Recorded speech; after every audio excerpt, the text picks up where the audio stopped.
Daily. Taste the Daily.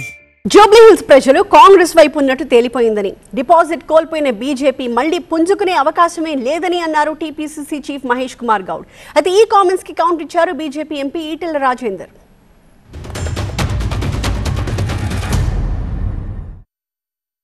ఇక్కడ Jubilee హిల్స్లో ప్రజలు సంపూర్ణంగా మద్దతునిచ్చి మంచి మేయర్తో కాంగ్రెస్ పార్టీ గెలిపించి ఒక సందేశం ఇచ్చినారు. మేము కాంగ్రెస్ పార్టీతో ఉన్నాము, 2 ఏళ్లుగా రేవంత్ రెడ్డి గారి నాయకత్వంలో వస్తున్నటువంటి అభివృద్ధి కానీ సంక్షేమం కానీ మాకు చేరుతూ ఉంది, దానివల్ల మేము సంతృప్తిగా ఉన్నామని ఒక సందేశం ఇచ్చినారు.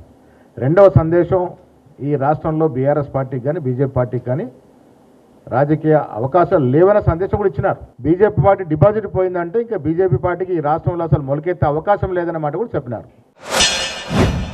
మరి హుజురాబాదులో పీసీసీ ప్రెసిడెంట్గా రేవంత్ రెడ్డి గారు ప్రచారం చేసిన వచ్చిన ఓట్లు 3016.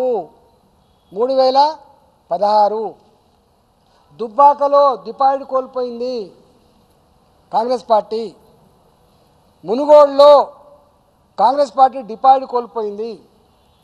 మరి డిపాజిట్ కోల్పోయి కథమైపోయిందని కాంగ్రెస్ పార్టీ ఎట్లా 2023లో అధికారంకి వచ్చింది? ఇలా ఒక్కటి బీజేపీ ఇట్లా బై ఎలక్షన్లో ఓడిపోగానే బీజేపీ అని